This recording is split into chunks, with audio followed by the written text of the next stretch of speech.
the great Australian boiled pineapple fruit cake. The cake's not actually boiled, but I'll explain that in a minute. Yum. So into the saucepan goes the butter, the tin of crushed pineapple, the sugar, in goes that delicious mixed fruit, the vanilla essence, optional alcohol. It's totally optional, this step here.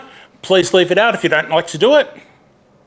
And we're going to bring that to the boil and let that boil for 10 minutes with the lid on. I want the lid on because I want to keep all that steam in there and keep the moisture in with the fruit. This is the part where boiled comes into the name. Instead of soaking fruit overnight like you would with a fruit cake, this pineapple fruit cake is going to actually boil the fruit on the stove in 10 minutes and be ready to use once it's cooled down. That's looking really good. I'm really happy with that, and it smells absolutely fantastic. Now what I do is I get my sink very clean, I fill it with cold water, I throw a lot of ice into that water, and then I'll sit my pot with the fruit into that water and give it a stir, and that's going to slowly cool down that fruit mix. Now while that mix is in the ice and cooling down, it's time to get my pan ready. And what I'll do is I'll line the bottom of the pan with a piece of paper first, which is just cut to size. And then the sides is just a matter of getting my greaseproof paper and folding it over itself a couple of times, and that gives me 3 layers. And then it's simply popping that in and having that ready to go for the mix. Now you don't have to have the mix cold. It's just a matter of having it cooled down enough so the eggs don't scramble and cook on you when you add them to the mix. So in goes the eggs. I give them a mix around, just get the mix through evenly, and then I'll sieve my flour, my self-raising and plain flours both at the same time, and my mixed spice. But this mixed spice that I've got here is a mix of coriander, cinnamon, cloves, and ginger. My bicarb soda goes in next.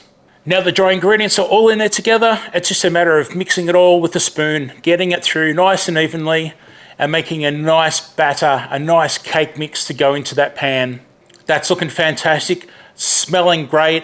So now we just take it and pour it into the pan. I'll use a scraper to get every last bit that I can out of the pot, getting it in there, pushing it to the edges. And the final step is to just evenly smooth across the top, just so you don't have any little peaks that are going to burn. Don't be too pedantic, but if you can, just smooth it out a little bit, and it will settle once the mix warms up and starts baking in the oven. Now this is going to go into the oven at 160 degrees Celsius. Fahrenheit is on the screen right now. Now after 50 minutes, 50, I'm going to open up the oven and cover the top of the cake with the pizza tray. You can use foil if you'd like. I'm quite happy using a pizza tray, and that seems to work well. So the pizza tray goes on top, and that goes into the oven until cooked. And in my case, it took about another 25 minutes for it to fully cook. Now to test your cake, you use a skewer, a bamboo skewer in my case, just putting it in gently, pulling it out, and if it's not cooked, you're going to see cake mix stuck to that skewer. Now if your oven is too hot, you're going to see cracking on the top of your cake.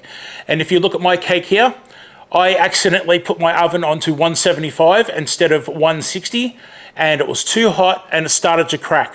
So luckily I caught it in time when I put the tray. All ovens are different, so you may have to play around with your temperatures, but 160 for about an hour and 15, hour 20 minutes seems to be about the way to go for this cake, and that's including covering it 3/4 of the way through so it doesn't get any darker. Next step is to let that cake sit on the bench and cool for 10 minutes on a cooling rack. Just let it sit there and do its own thing. Now an optional extra, and what I'm going to do, is to get the skewer and poke holes in the top of the cake. And I've got pineapple juice. I've got some pineapple juice from some other pineapple that we were using earlier, and I'm just going to brush the pineapple juice on top, and I'm just going to let some of that go into those cracks and those little holes, just to add a little bit more pineapple juice to the top layer of the cake. That is an optional extra though.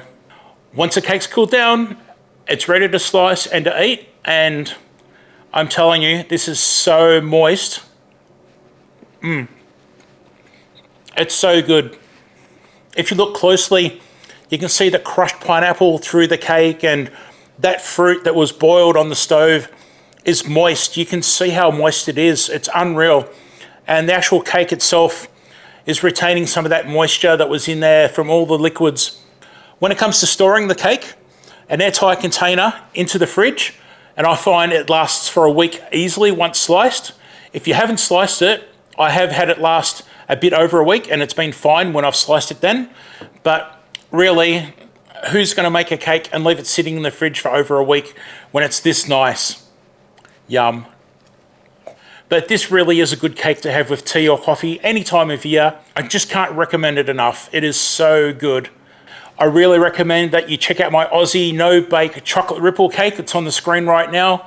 It's an Australian classic. So many people will be making it this time of year, and it's not too late to make it. In fact, you can make it any time of year. Thank you so much for being here. I do appreciate it, and hopefully I'll see you in the next cooking or gardening video. Bye for now.